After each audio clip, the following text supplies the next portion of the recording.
राहुल गांधी जी का यही फ्रस्ट्रेशन है कि आज वो विदेश की भूमि में जाकर भारत और भारत के महान लोकतंत्र को अपमानित कर रहे हैं, उसे बदनाम कर रहे हैं। कांग्रेस के तमाम बड़े नेता चोर मचाए शोर ये देश के भिन्न भिन्न भागों में जाकर आज से प्रेस कॉन्फ्रेंस करेंगे मां बेटे को बचाने की। You are a traitor.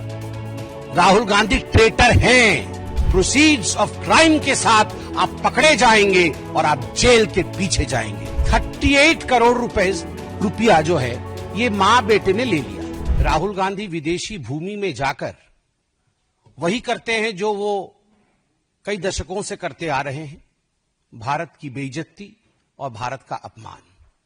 America में राहुल गांधी ने भारत का अपमान किया है। ये कोई नई बात नहीं है, पहली बात नहीं है, ये एक सुर्खी है आज की। इस पर हम विस्तार से बात करेंगे। और दूसरी बड़ी खबर है कि आज से कांग्रेस के तमाम बड़े नेता चोर मचाए शोर ये देश के भिन्न भिन्न भागों में जाकर आज से प्रेस कॉन्फ्रेंस करेंगे मां बेटे को बचाने के लिए। जो ईडी ने सोनिया जी और राहुल जी को नामांकित किया है, बाय नेम मेंशन किया है अपने चार्जशीट में, उन दोनों के खिलाफ जो कार्यवाही हो रही है कोर्ट में, अभी सुनवाई है 25 तारीख को, और आगे जो कार्यवाही होने की संभावनाएं हैं, दोनों जेल जा सकते हैं और जाना भी चाहिए। जब देश को लूटा है तो जेल जाएंगे ही। वैसे में पूरे देश में एक माहौल बनाने का, एक अशांत माहौल बनाने का प्रयास कांग्रेस पार्टी करेगी। आज इन दोनों विषयों पर विस्तार से बात करेंगे। राहुल गांधी ने अमेरिका में किस प्रकार से भारत और इलेक्शन कमीशन को बदनाम करने की कोशिश की, मैं उस विषय पर आऊं, मगर उससे पहले मैं राहुल गांधी जी को एक बात स्पष्ट रूप से कहना चाहता हूं और देशवासियों को भी कहना चाहता हूं कि जो व्यक्ति और इनकी माताश्री 50,000 के मुचलके पर बेल पर बाहर हो, वो जाकर विदेश की धरती पर हिंदुस्तान को अपमानित करे और उन्हें लगता हो कि लोग उस पर विश्वास करेंगे, तो वो उनका भ्रम है। Those who are out on bail of 50,000 rupees, if they feel that they can destroy the image of this great democracy by speaking outside of this country, then they are totally on the wrong side of the line. आप सभी जानते हैं कि 2018 में जब मां बेटे को नेशनल हेराल्ड की केस में बेल मिला था, 50,000 रुपए की श्योरिटी पर दोनों को बेल मिला था। और जब यह बेल मिला था, उस समय एक जश्न भ्रष्टाचार बैंड बाजा के साथ मां बेटे बेल पाकर कोर्ट से अपने ऑफिस तक गए थे। तो उस समय भी हमने कहा था this is nothing but celebration of corruption, यह भ्रष्टाचार का जश्न है। और आज भी ब्लेटेंट जश्न मनाने की कोशिश कांग्रेस पार्टी कर रही है। मैं एजेएल के पूरे डिटेल में नहीं जाने वाला हूं, क्योंकि एजेएल और नेशनल हेराल्ड के केस को आप जानते हैं। हम लगभग अनेकों वर्षों से इसको लोकतांत्रिक तरीके से जनता के सामने रख रहे हैं कि किस प्रकार से मां और बेटे सोनिया गांधी और राहुल गांधी जी ने यंग इंडिया नामक एक कंपनी बनाई, जिसके कि 76% के दोनों स्टेक होल्डर थे। और 76% के स्टेक होल्डर होने के बाद नकली कंपनी से लोन लेकर 1 करोड़ का, डोटेक्स इंडिया से लोन लेकर मात्र 50 लाख रुपए दिया एजेएल को, जो कि होल्डिंग कंपनी है नेशनल हेराल्ड की, और 50,000 के एवज में 5,000 करोड़ की जो प्रॉपर्टी है एजेएल की पूरे देश भर में, उसका मालिकाना हक अपने पास ले लिया।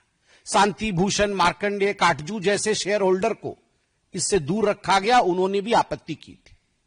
मगर विषय यह नहीं है जो कांग्रेस के खड़गे जी कह रहे हैं, चिदंबरम जी आज कहने वाले हैं और कह भी रहे हैं कि ना कोई संपत्ति बेची गई, ना कोई संपत्ति वहां से हिला, तो कोई गड़बड़ी हुई कैसे? गड़बड़ी यूं हुई कि ईडी की चार्जशीट चिदंबरम साहब पढ़े होंगे, वो पढ़ते तो हैं, मगर उन्होंने वो पोर्शन डिलीट कर दिया है। ईडी ने बहुत स्पष्ट रूप से कहा है कि ये जो प्रॉपर्टी है एजेएल की, चाहे वो बहादुर शाह जफर मार्ग पर हेराल्ड बिल्डिंग हो, चाहे वो लखनऊ में उनकी प्राइम लोकेशन पे प्रॉपर्टी हो, चाहे वो भोपाल में उनकी प्रॉपर्टी हो, कल माननीय अध्यक्ष जी हमारे आदरणीय जेपी नड्डा जी ने बहुत ही ल्यूसिड एंड सुंदर तरीके से हिमाचल प्रदेश में किस प्रकार से धांधलेबाजी चल रही है नेशनल हेराल्ड की, उस विषय को हिमाचल प्रदेश की भूमि पर ही रखा, चाहे हिमाचल प्रदेश की प्रॉपर्टी हो। इन सब प्रॉपर्टी, वो प्रॉपर्टी तो वही है, मगर ये प्रॉपर्टी को जरिया बना करके, इस प्रॉपर्टी को औजार बना करके प्रोसीड्स ऑफ क्राइम जनरेट किया जा रहा था। अब नेशनल हेराल्ड तो 2008 में छपना बंद हो गया, तो ये प्रोसीड्स ऑफ क्राइम कैसे बना, वहां से उगाई कैसे हुई? आप देखिए, एक बिल्डिंग है बहादुर शाह जफर रोड में, और एक अखबार वहां पहले छपती थी।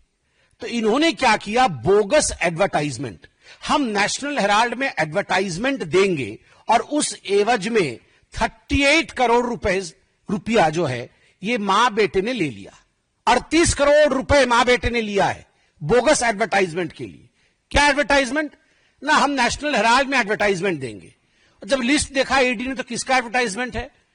कोई गुड्डू सिंह है, कांग्रेस पार्टी का कोई छोटा सा नेता है, और उसने बोला है मेरे बेटे के जन्मदिन की बधाई मैं दूंगा उस पेपर में, और किसी ने बोला है मैं सोनिया जी के जन्मदिन की बधाई दूंगा, उसके लिए मैं 50 लाख रुपए देता हूं। अरे जब पेपर ही छप नहीं रहा है तो एडवर्टाइजमेंट कहां दोगे? तो ये जो बोगस एडवर्टाइजमेंट है उसके नाम पर 38 करोड़ रुपया लिया है। ठीक उसी प्रकार बोगस डोनेशन कि हम नेशनल हेराल्ड के लिए डोनेशन देना चाहते हैं, और कई लोगों ने डोनेशन दिया। एक बहुत बड़ी लिस्ट बना करके 18 करोड़ रुपए डोनेशन का जनरेट किया, मगर जब डोनर लिस्ट देखा गया तो लिस्ट ही नहीं है। किसने दिया भैया ये डोनेशन? जब अखबार ही नहीं छप रहा है तो काय का डोनेशन? तो 18 करोड़ रुपए बोगस डोनेशन आपने लिया है। और बोगस एडवांस रेंट, बिल्डिंग है नेशनल हेराल्ड की बहादुर शाह जफर मार्ग पे, सबसे बड़ी बिल्डिंग है। हम रेंट लेंगे इस बिल्डिंग में, कल से हम यहां पर कॉमर्शियल एक्टिविटी शुरू करेंगे, यह करके लगभग अनेकों कंपनियों ने 38 करोड़ रुपए डोनेट कर, मतलब एडवांस रेंट दे दिया कि हम अगले महीने से वहां अपना कॉमर्शियल गतिविधि आरंभ करेंगे। मगर किसी प्रकार का कॉमर्शियल गतिविधि वहां नहीं है। जब चेकिंग किया गया तो ये जो 18 करोड़ रुपए का बोगस डोनेशन है, ये जो एडवांस रेंट है 38 करोड़ रुपए का, और जो 29 करोड़ का बोगस एडवर्टाइजमेंट है, ये सारे पैसे कहां गए? कुल मिलाकर के ईडी कहती है ये प्रोसीड ऑफ क्राइम्स जो है ये 988 करोड़ का है। ये 988 करोड़ का बोगस डोनेशन आखिरकार मां बेटे के जेब में गया है। तो मां बेटे को लगता है कि वो बच जाएंगे, तो गलत है। They are not going to be excused and they are not going to be saved. The law is going to take over and catch them.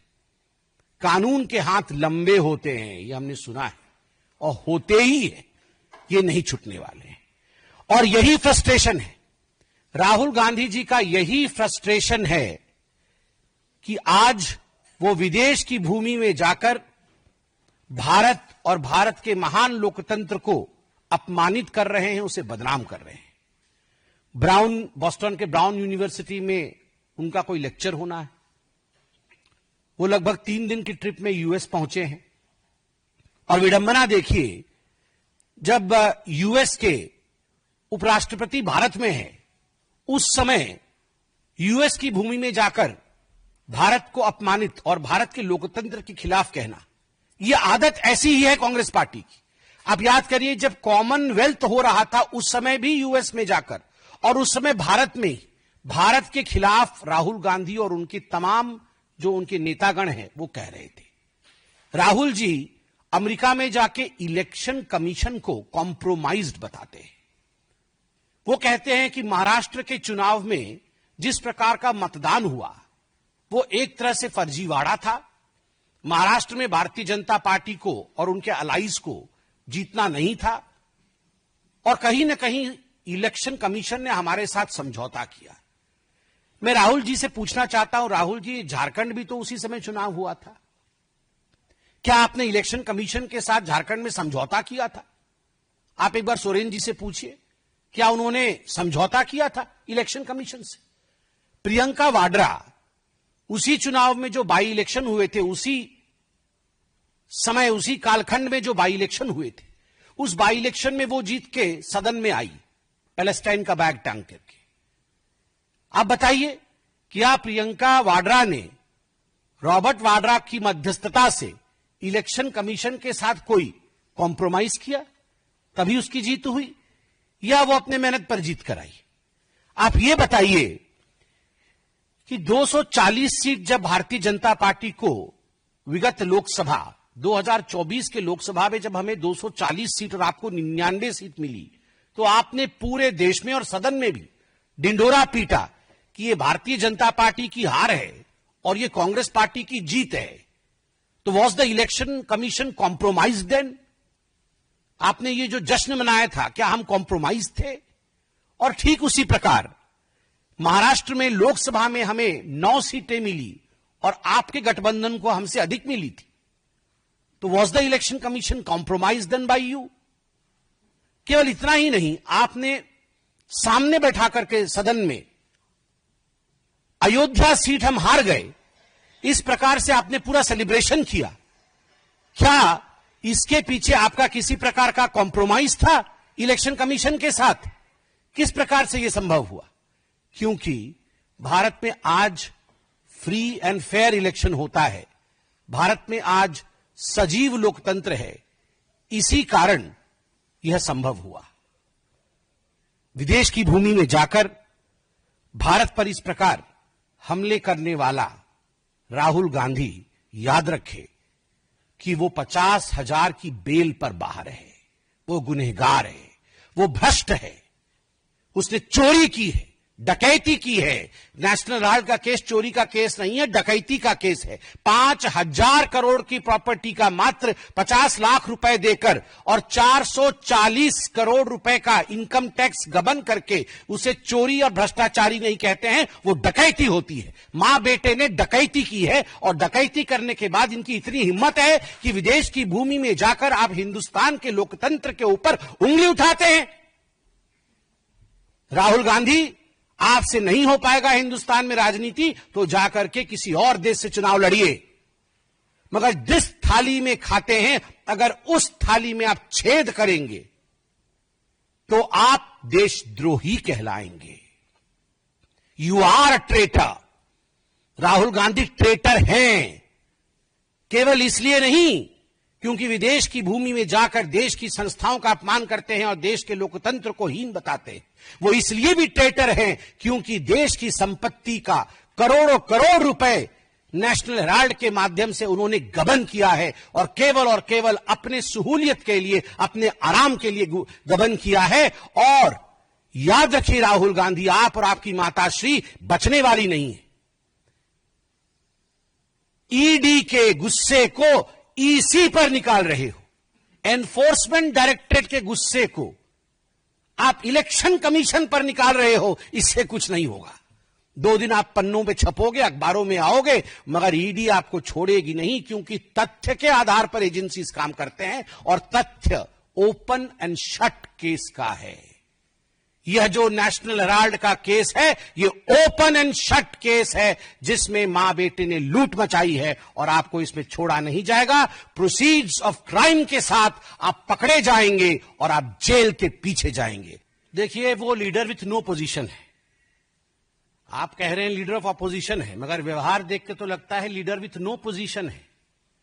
अपने पार्टी के अंदर भी पोजीशन नहीं है। आप पूछ लीजिए जाके कांग्रेस वालों से, वो खुद बता देंगे आपको, व्यक्तिगत रूप से बता देंगे राहुल गांधी क्या है। और आप पूछ लीजिए देश की जनता से, जनता तो वोट देकर बता रही है कि is no leader with opposition. जिसके पास काबिलियत नहीं है वो अनफिट है, पॉलिटिकली अनफिट है। Politically unfit man always takes the crutches of allegations which are false to prove that he is a leader. जो पॉलिटिकली अनफिट होता है वो हमेशा बैसाखी पकड़ता है गलत सहारों का और गलत एलिगेशंस का, यह प्रूव करने के लिए कि मैं सही हूं। और आज अमेरिका में हो या दूसरे देशों में जो राहुल गांधी कर रहे हैं वो उनकी नाकामी का ही एक खिसियापन है। बहुत बहुत धन्यवाद। कोई प्रश्न हो तो अवश्य पूछें।